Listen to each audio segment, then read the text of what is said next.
All right, so are you ready to jump into the heart of American political thought? Let's do it. Because today we're tackling a question that's fundamental Yeah, to understanding how this country even works, absolutely. how its DNA was coded, right? Yeah, We're talking about federalism. it's a big one. And to do that, we're looking at two of the biggest brains Oh, yeah. in American history, Alexander Hamilton and James Madison. It's going to be epic. It is going to be epic. Because here's the thing. These two, they were brilliant, Oh, totally. but they had such different visions for how this new nation should, actually function. Yeah, So how is it that two guys who basically just fought a revolution together right. end up with such radically different ideas on how to run the place? Well, you have to imagine it's the late 1700s. Okay. America, they've just won this huge victory, right? They defeat the most powerful military on the planet. Huge moment. Huge.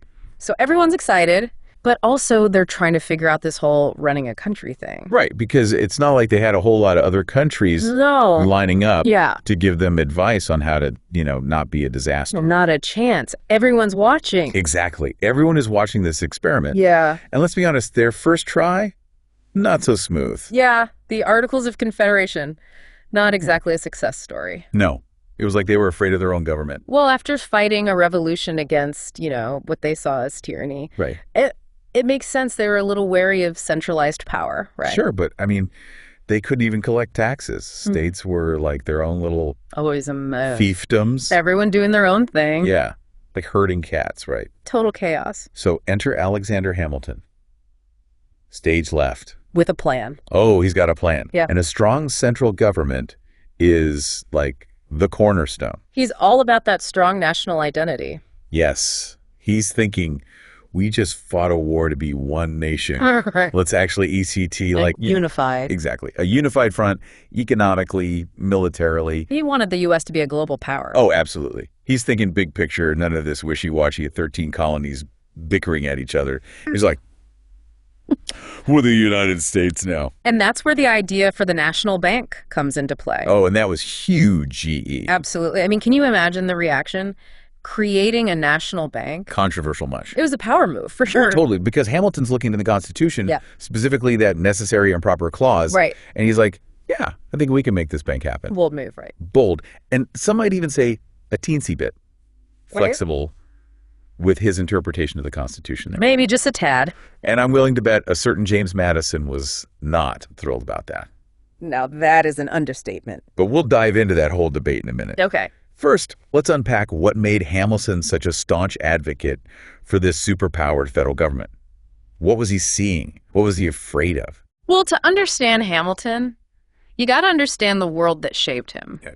This wasn't some ivory tower intellectual. The guy was all about action. Right. He was a soldier. Yeah. And a young one at that during the Revolution. Exactly. Yeah. Imagine being him, witnessing firsthand how close they came to falling apart. Because they were this close After to being completely crushed by, a global superpower. And all because they couldn't get their act together, Yeah. couldn't agree on anything. So for Hamilton, Yeah. it wasn't just about ambition or power. No. It was about survival. Right. He'd seen how fragile this whole American experiment really was. He was determined to learn from those mistakes and make sure they didn't repeat them. He'd seen the dangers of disunity firsthand. Yeah, and that fear definitely fueled his push for a strong central authority. It wasn't just about practicality for him, though. Okay. There were some deep philosophical underpinnings to his beliefs. Like what? Well, for one, he strongly believed in a powerful executive branch. Interesting. So not just a strong government in general, but specifically a strong leader at the helm. Exactly. He saw it as essential for making tough decisions, enforcing laws, really steering the ship of state. He probably would have loved being president. Oh, for sure. But that's a whole other deep dive. Right. So we've got Hamilton, all about a powerful central government, a strong leader. What's the counterpoint here? Because I know Madison wasn't exactly on board with all of that. Right. And here's where it gets really interesting, because you've got James Madison, the guy who literally helped write the Constitution. The father of the Constitution, Yeah. right. Ironic, considering. Exactly. He was right there in the thick of it, crafting this new system of government. But at the same time, He's got one foot on brakes? a little bit, yeah. He was wary of giving too much unchecked power to the feds. Which makes sense. when you think about it. Right. I mean, this is the guy who championed individual liberties, limited government. That was his jam. And you can see that reflected in the Bill of Rights, right? Those first 10 amendments, those safeguards against government intrusion, that was all Madison. Exactly. Freedom of speech, religion, the right to bear arms, those fundamental rights that we often take for granted. They weren't just handed down, were they? They were fought for. Hard won, and Madison was a key figure in making them a reality. He understood that power, even with the best of intentions. Even in the hands of, say, brilliant founding fathers. Even then, it could be misused. So he believed in putting mechanisms in place to prevent that, to keep things in check. So it was about striking a balance, then, between a government that could effectively govern. Right, but without becoming tyrannical. Without turning into the very thing they just fought a revolution to overthrow. Exactly. And for Madison, a big part of that was making sure power wasn't overly concentrated in one place. Hence, the whole idea of states' rights. Right. Dividing power between the federal government and the states. He saw it as a way to create a system of checks and balances. Kind of like, don't put all your eggs in one basket. Exactly. It was about diffusing power, making sure no one entity had too much of it. Okay, I'm starting to see how different their visions were. It's like they both wanted a successful nation. They did. But their ideas on how to achieve that were fundamentally different. And what's fascinating is that Madison's views on federalism didn't just remain static. Oh, they evolved. How so? Well, think about it. He goes from being this key architect of the Constitution to becoming president during a really tumultuous time. The War of 1812. Exactly.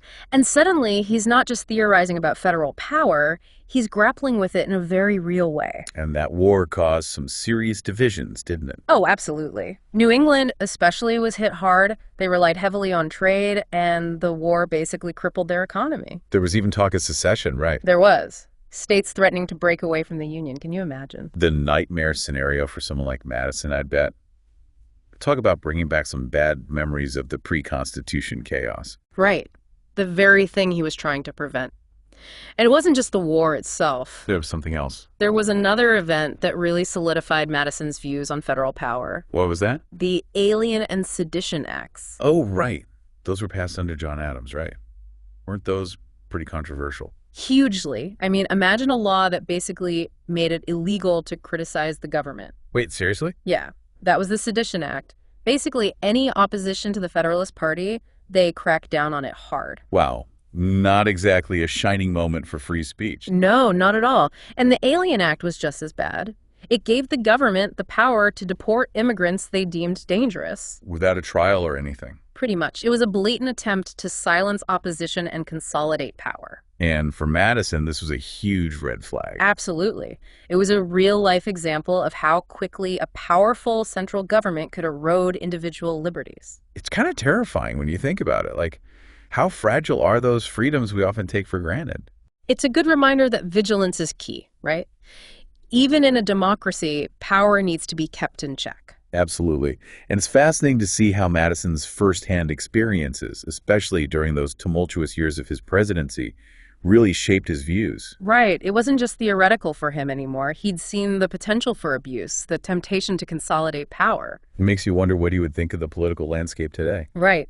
Because this whole debate, Hamilton versus Madison, strong central government versus states' rights. It's not just some dusty history lesson, is it? Not at all. It's still the core tension in American politics. Look at any major issue we're dealing with today.